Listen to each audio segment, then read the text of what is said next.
likely are familiar with the saying, the greatest trick the devil ever tried to pull was convincing the world he didn't exist. And the second was convincing the world that he was a good guy. Well, this very trick is the end goal for all the manipulative tricks narcissists have up both sleeves. It made me think that perhaps the reason it seems to be all but smooth as putting butter on toast for these demonic chameleons to carry on just hiding in plain sight be because really it isn't a matter of hiding anything, as what they protect and defend at all cost are their delusions of grandeur, superiority, and power, not their false self or facade, as these get shapeshifted and altered from person to come off like whomever they need be in order to appear like they are just some wonderfully, magnificently delicious treat of the other's desire,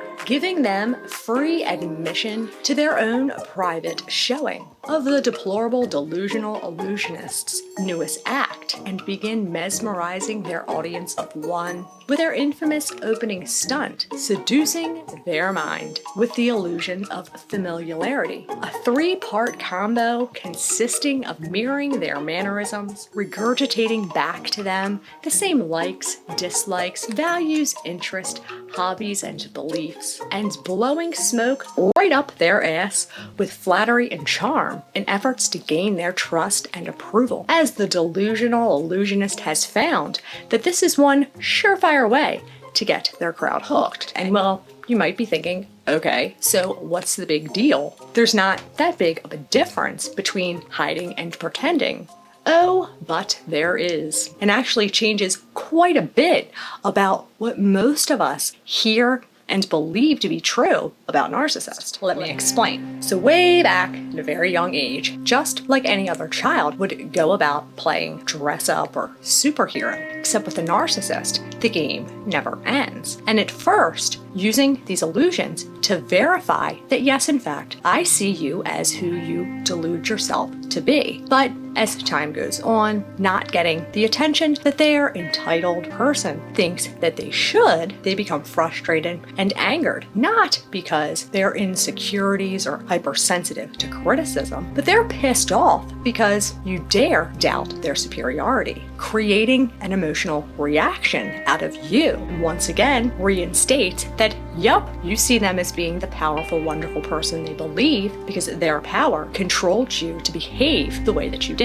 And the more they become questioned, doubted, or face failures throughout their life, the more delusional and into this fantasy land they slip, not only despite lack of any evidence, but still believe this to be true with evidence to the contrary, and believe that others believe that they are in fact this grandiose being, whether or not they truly are convinced, reaching a point where they are completely on Fantasyland Island. No more are they looking at others as objects or means to get their needs filled. Validation concerns, they no longer require it. Nothing other than a predator out for prey. And not just like any predator either.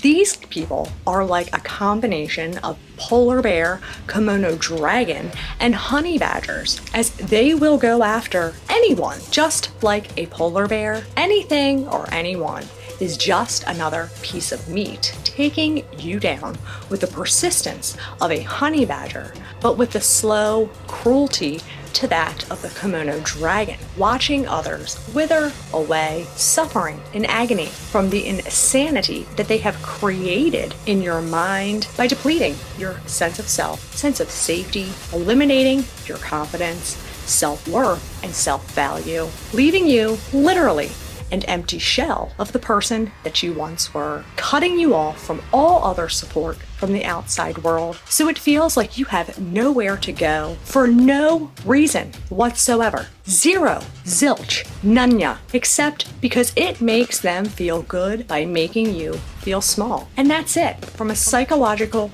standpoint, it is the same thing as murder in the physical sense. The only difference is that you still have a heartbeat and you're still breathing, destroying every aspect of someone's life because they feel entitled to do whatever they want.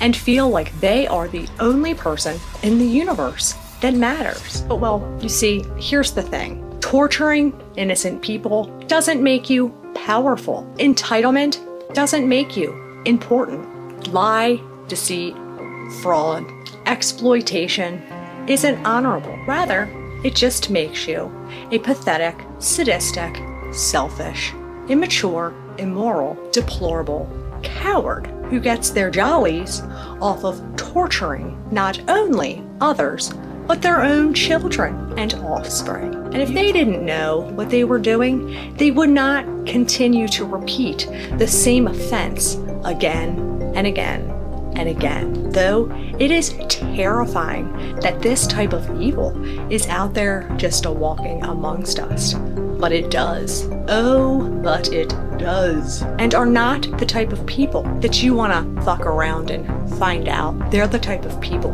that you want to run the fuck away from as fast as humanly possible, because they will not think twice about taking you out. They have no filter. There's nothing stopping them, and won't have an ounce of guilt or remorse for anything that they do. And that is their biggest advantage.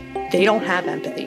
They don't have object constancy, or give a single fuck about you or your feelings. These people are inherently evil beings who deserve and are worth so much more.